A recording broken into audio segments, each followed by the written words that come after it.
Bonjour et bienvenue aussi notre tour d'horizon économique, géopolitique et boursier. Nous sommes le mercredi 9 décembre. On commence comme d'habitude par la géopolitique, avec cette fois-ci, on va dire, une imbrication de plus en plus évidente entre le cours du pétrole et le destin politique de nombreux pays producteurs et qui aujourd'hui sont en train de s'enfoncer dans les déficits, et le premier d'entre eux, eh bien, ce serait l'Arabie Saoudite. Et l'Arabie Saoudite, elle a des frais, de très gros frais même, puisqu'elle finance la guerre au Yémen, elle finance le soutien aux sunnites d'Irak et aux sunnites de Syrie, sans compter de nombreuses rébellions sunnites plus ou moins radicales un peu partout au Proche-Orient et en Afrique. Alors comment est-ce que l'Arabie Saoudite compte s'en sortir? Certains disent qu'elle a de quoi tenir 5 ans. En fait, c'est probablement beaucoup moins, parce qu'il y a aussi quelque chose que l'Arabie doit acheter, et pas seulement des armes, des missiles, des hélicoptères, des tanks, etc. Elle doit aussi acheter chez elle la paix sociale. Une paix sociale qui menace de voler en éclats, si ce n'est déjà fait en Algérie, au Venezuela. Le Nigeria est également très très mal parti.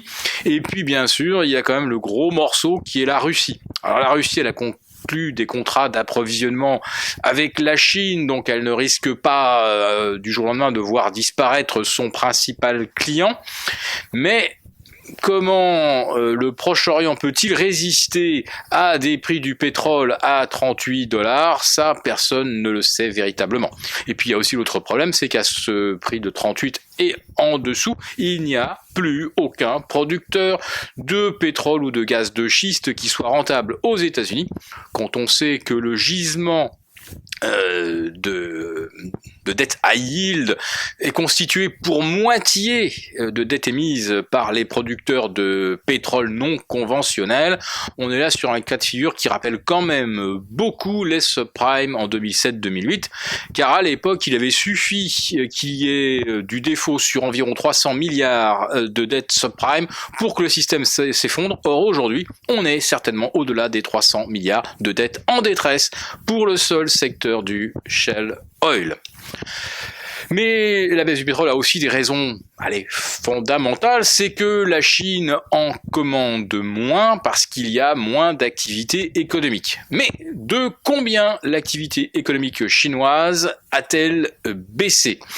Pour l'activité industrielle, on se perd un peu en conjecture, puisqu'on sait que la Chine absorbe entre 45 et 50, voire 52% de tout le minerai de fer, de nickel, de cuivre, le zinc, etc.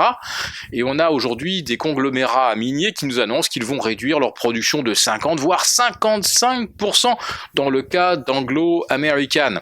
Mais aux États-Unis, on voit aussi se désintégrer des conglomérats comme Freeport-McMoRan, qui fournit exactement tout ce que la Chine consomme: du cuivre, du pétrole, de l'or, là il y a peut-être un petit espoir, et puis d'autres métaux plus confidentiels, comme le molybdène, mais la Chine n'achète plus.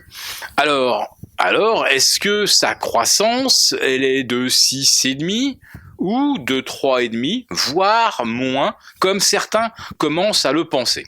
Alors bien sûr, on nous dit, mais la Chine a amorcé sa grande transition vers une économie orientée vers la consommation et le service. La consommation, nous l'avons déjà démontré, il ne faut pas y rêver, puisque les inégalités sont telles en Chine que 1 milliard d'individus ne sont toujours pas en mesure de consommer davantage qu'il y a 10 ans, malgré le grand boom économique. Et puis il y a l'autre problème, c'est un chiffre que je vous cite comme ça, et c'est pas pour vous épater: 1 milliard de mètres carrés inoccupés. Oui, c'est même au-delà d'ailleurs, selon certaines sources, il y aurait plus d'1 milliard de mètres carrés de logements non vendus, le stock qui pèse sur les comptes des promoteurs et des banques. Alors qu'est-ce que c'est que 1 milliard de mètres carrés inoccupés? Eh bien c'est 100 millions de Chinois qui pourraient se loger, qui ne le font pas. Alors, on pourrait être optimiste et se dire, finalement, l'État pourrait se transformer en plus grand loueur de la planète avec un parc immobilier d'1 milliard, il y a de quoi faire. Sauf que sur ce milliard, quel est le pourcentage qui n'est pas commercialisable, comme nous l'avons déjà expliqué, parce qu'il n'y a pas de baies vitrées, parce qu'il n'y a pas l'eau, pas l'électricité, parce qu'il n'y a pas d'ascenseur dans les tours, parce que les appartements ne sont pas finis et qu'il y a moyen d'être un super bricoleur. Il y en a beaucoup qui sont pas occupables en l'état. Et puis les tours là où il n'y a pas d'ascenseur, même si vous êtes bricoleur, ça ne change strictement rien.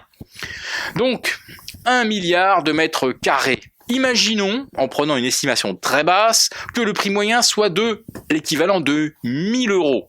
Or, on sait que c'est beaucoup plus dans les métropoles chinoises. On arrive à des 5-6 000 euros le mètre carré à Pékin, Shanghai et autres. Mais prenons même cette hypothèse basse de 1 000 euros par mètre carré. Ça fait 1 000 milliards de stocks d'immobilier invendus, sur lequel les banques ne perçoivent aucun loyer, les promoteurs les ont sur les bras. Et donc, comment le système bancaire chinois fait-il pour financer ces 1 000 milliards, et là vraiment c'est une estimation extrêmement conservatrice, ces 1 000 milliards de dettes immobilières qui ne valent a priori rien. Beaucoup de banques européennes ont quitté la Chine, cessent leur activité, on l'a vu, Deutsche Bank, Barclays et quelques autres. Elles ont pris un bouillon. Alors, on ne saura jamais de combien, ni pourquoi, mais on s'en doute un petit peu. Beaucoup d'entreprises chinoises sont en excédent de production et sont aujourd'hui en faillite. Et puis, il y a bien sûr tout le volet immobilier.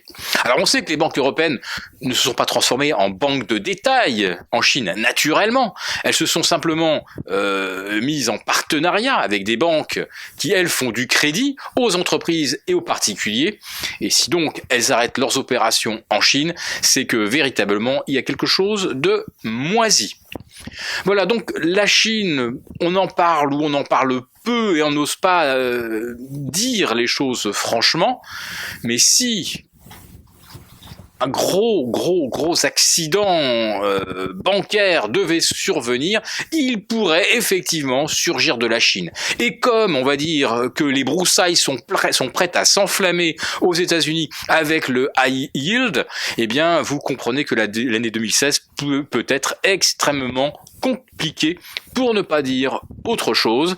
Je termine juste pour vous expliquer pourquoi aujourd'hui on a à Wall Street, de grands écarts entre le Dow Jones et le S&P et le Nasdaq, eh bien tout simplement parce que en cette période d'habillage des bilans, eh bien les gérants vendent tout ce qui a baissé cette année, donc on va continuer de vendre les mines et les parapétrolières, et on achète pour maximiser les gains tout ce qui monte, c'est-à-dire des biotech à 50 fois les bénéfices, 100 fois les bénéfices, 10 fois les pertes, tout simplement parce que mathématiquement, c'est comme ça que l'on travaille. Alors on travaille évidemment bêtement, mais pour l'instant, c'est à peu près tout ce qu'on sait faire.